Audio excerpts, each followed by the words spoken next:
Hey, so we're here with the Polyend tracker, and you're probably here because you've been looking to make some really nice chords on this machine. And it does have 8-note polyphony, but if you've been following along with this series, we've used 3 channels for the drums, we've got a couple of channels for the melody and bass line, so we might be able to squeeze in a triad and call it a day.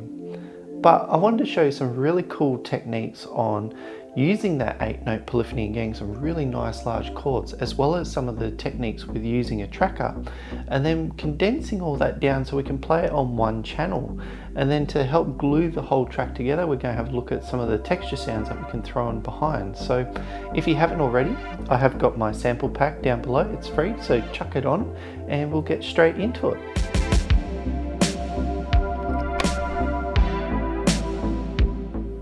Back again, and I have the Polyend tracker in front of me, and I've got our song loaded up as well. So if we have a listen, we've got all that drum, we have our melody and bass line that we set up, and we still have 3 channels left to do what we want. So we could start just plotting in our chords however we want, but it's sort of like we still got a lot of room here to play, and there's some really cool tricks that we can use to condense our chords down so they're all sitting in one nice little track. So what I'm going to do is, instead of going to pattern, you probably remember this channel here from the drum and bass, but I'm just going to go to 11. So I've got an empty slot and I have access to a blank screen. And what we can do in here is I'm just going to hit record, and I'm just going to make a C major sound. So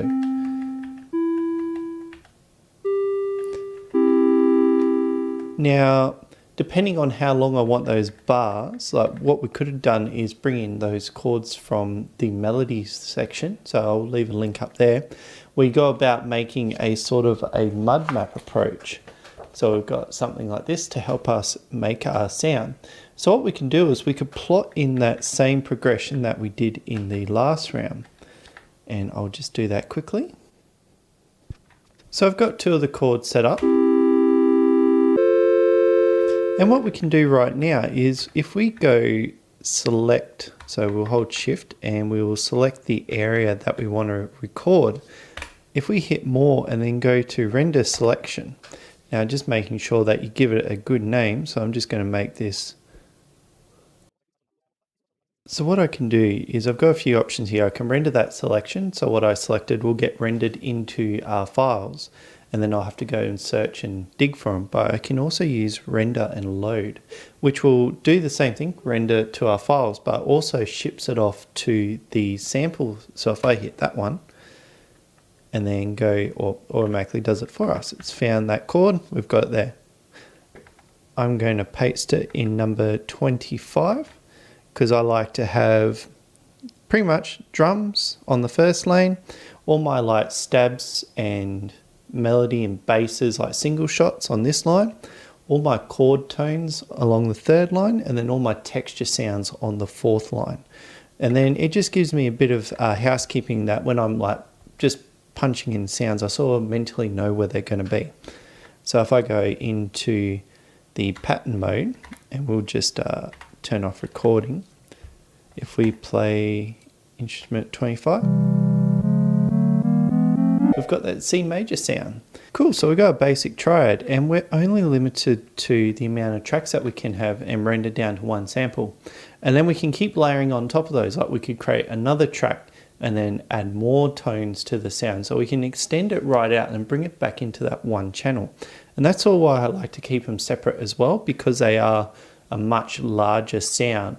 We sort of want to give them their own space to breathe. Coming back to, we have a basic triad here, so we could start extending it out. We can also play with the octaves inside, so we can start shifting, like spreading out the voicing. So we could do something like that. Sounds a bit dark.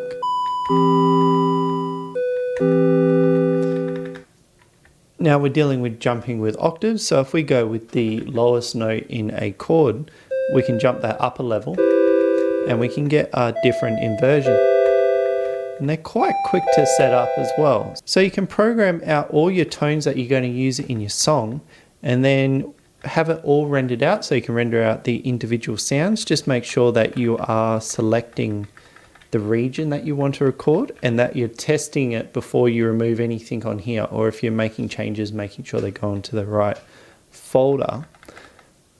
But we can also talk a bit about some of the powers of a tracker, because really we are using these as like a tone, and we've got access to all the parameters of what a tracker does, or what the Polyend tracker does. We could start mucking around with instruments. Now, there was a synth at the time that was called the SEM, and the SEM machine had these modules that you could program, but you could sort of tweak each one to be its own voice. You could have different panning for each one. So when you hit a note, it would register to that module.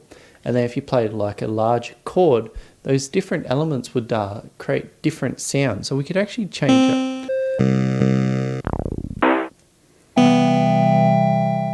So we've got a bit of a sound here, and we can also start bringing in the FX, because that buzz is a bit bright. What I might do is add a low pass filter to it.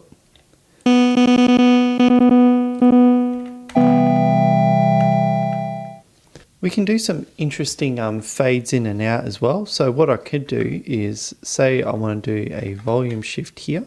So what we're going to do is go fill. We're going to go each step, and we'll do volume from 2 and set that one to about 30, 40. We'll see how that sounds. And say we do the reverse for this one.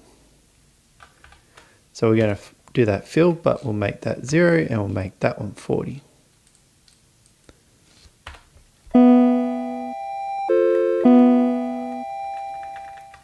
And probably do something with this guy here because it's a bit boring. And I think let's throw a roll command on here, make it sound really...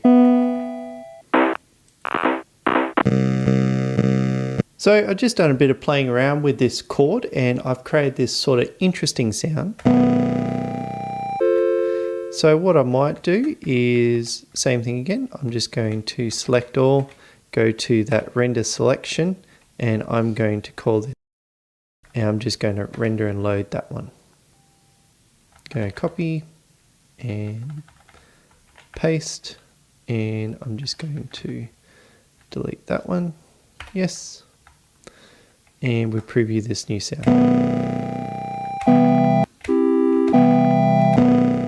So we can see how we start off with a really basic chord tone, and then it's turned into something that's a little bit more complex. And if we bring this into, I like to use these more as the background, but I'm just going to go back to our pattern 1, and we're just going to plot each one of them in here. So I've got the first one. If we didn't have any,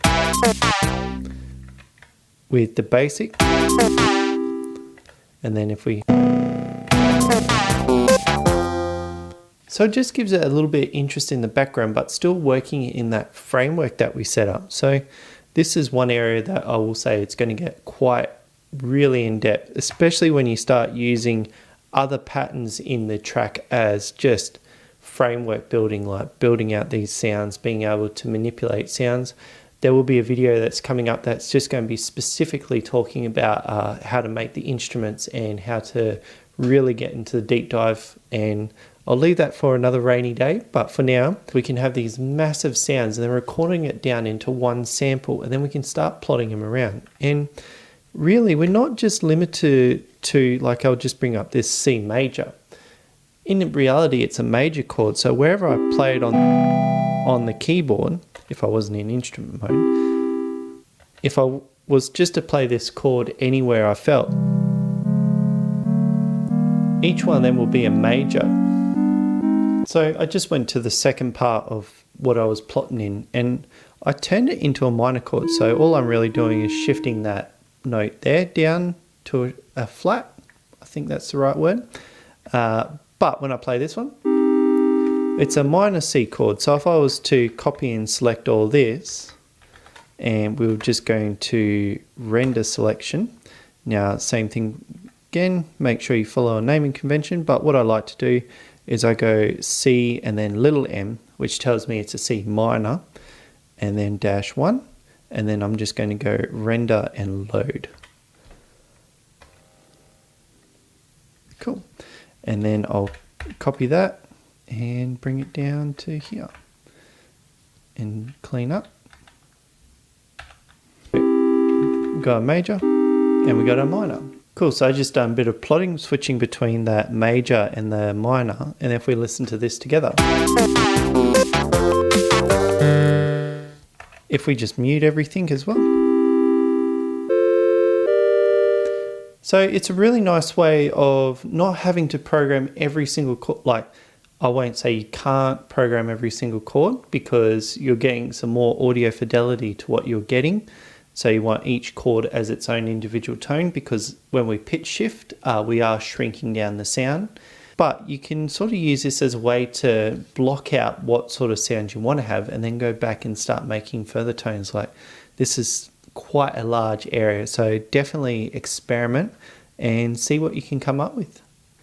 Now there's another element I like to use with my sound is adding texture elements. Now these can be one shots or it could be some loop that's going on the back end, but what it really does is it stops there being no sound, because if you ever listen to a video and there's no sound, it does sound quite jarring. Like if I just stop, it's a lot different to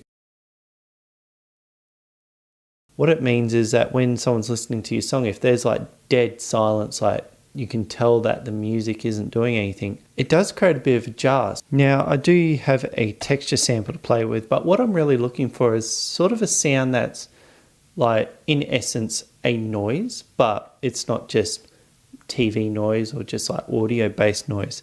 It's got something to it. So really with the style of music, you want to sort of pick something that's similar. Usually with lo-fi, you hear rain or record crackle. I do like using a rain sample, so I'm just going to add that in there. And then if we play that, it's a bit much. I'm just going to run a high pass filter.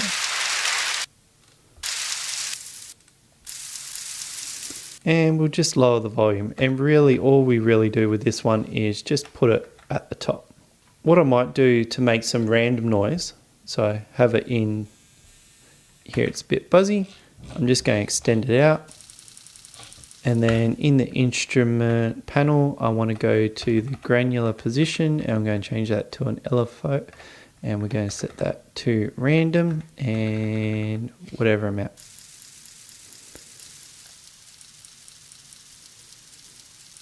You can hear it just repeating there.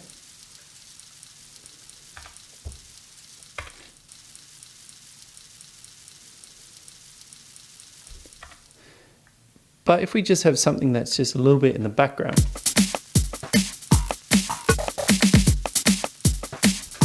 let me bring all that. Adding that sound, there's no way for there to be any sort of dead silence in the track. So it covers most of what we're wanting to do. And really explore and see what other sort of sounds you can use like this, because it's not just limited to rain. There is a whole bunch of different sounds out there that we can draw from. Like I did one where I was just like touching on dried leaves and that made a really cool tone. So yeah, definitely go experiment with something like this. Now, me personally, I like to use the last track for anything that's texture based. So I'm just going to copy that and paste in there and get rid of that.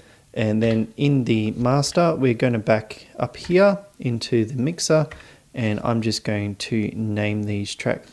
So this is how I usually line up my tracks anyway. I usually have 3 for drums. I usually have 3 for my melodic element. So it could be bass, a melody and second melody, or it could be just a whole bunch of stab sounds.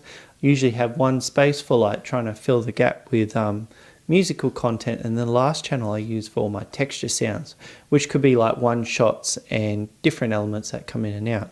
And really this gives me a good mental structure, so when I'm programming this, I know where to put certain notes, so when I come back to it, it's in a very specific spot. But also it's like it keeps it all nice and neat. Now bringing it all together,